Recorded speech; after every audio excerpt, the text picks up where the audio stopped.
شروع کرتا ہوں اللہ کے نام سے جو بڑا مہربان اور نہایت رحم کرنے والا ہے۔ حضرت معاذ بن جبل رضی اللہ تعالیٰ عنہ بیان کرتے ہیں، ایک روز رسول اللہ صلی اللہ علیہ وآلہ وسلم ہمیں نماز فجر پڑھانے کے لیے تشریف نہ لائے۔ قریب تھا کہ ہم سورج طلوع ہونے کا مشاہدہ کر لیتے، پھر آپ بہت تیزی سے تشریف لائے، چنانچہ نماز کے لیے اقامت کہی گئی۔ رسول اللہ صلی اللہ علیہ وآلہ وسلم نے اختصار کے ساتھ نماز پڑھائی۔ بس جب آپ صلی اللہ علیہ وآلہ وسلم نے سلام پھیرا تو بآواز بلند فرمایا، اپنی جگہوں پر ایسے ہی بیٹھے رہو۔ پھر آپ صلی اللہ علیہ وآلہ وسلم نے ہماری طرف متوجہ ہو کر فرمایا، میں ابھی تمہیں بتاتا ہوں کہ میں تمہیں نماز پڑھانے کے لیے کیوں نہیں آیا۔ میں رات کو بیدار ہوا، وضو کیا اور جس قدر مقدر میں تھا میں نے نماز پڑھی۔ مجھے نماز میں اونگ آنے لگی، حتیٰ کہ وہ مجھ پر غالب آ گئی۔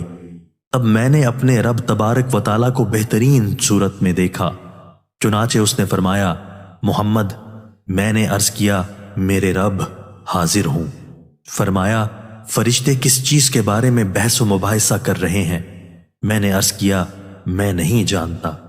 اللہ تعالیٰ نے 3 مرتبہ ایسے فرمایا۔ آپ صلی اللہ علیہ وآلہ وسلم نے فرمایا، میں نے اسے دیکھا کہ اس نے اپنا ہاتھ میرے کندھوں کے درمیان رکھا، حتیٰ کہ میں نے اس کی انگلیوں کے پوروں کو ٹھنڈک اپنے قلب و صدر میں محسوس کی، اور میرے سامنے ہر چیز واضح ہو گئی اور میں نے پہچان لی۔ پھر رب تعالیٰ نے فرمایا، محمد۔ میں نے عرض کیا، میرے رب میں حاضر ہوں۔ فرمایا، مقرب فرشتے کس چیز کے بارے میں بحث و مباحثہ کر رہے ہیں؟ میں نے عرض کیا، گناہ مٹا دینے والے اعمال کے بارے میں۔ فرمایا، وہ کیا ہیں؟ میں نے عرض کیا، با جماعت نماز پڑھنے کے لیے چل کر جانا، نماز کے بعد مساجد میں بیٹھے رہنا، ناگواری کے باوجود اچھی طرح وضو کرنا۔ فرمایا، پھر وہ کس چیز کے بارے میں بحث کر رہے ہیں؟ میں نے عرض کیا، درجات کے بارے میں۔ فرمایا، وہ کیا ہے؟ میں نے عرض کیا، کھانا کھلانا، نرمی سے بات کرنا، اور جب لوگ سو رہے ہوں نماز تہجد پڑھنا۔ فرمایا، کچھ مانگ لیں۔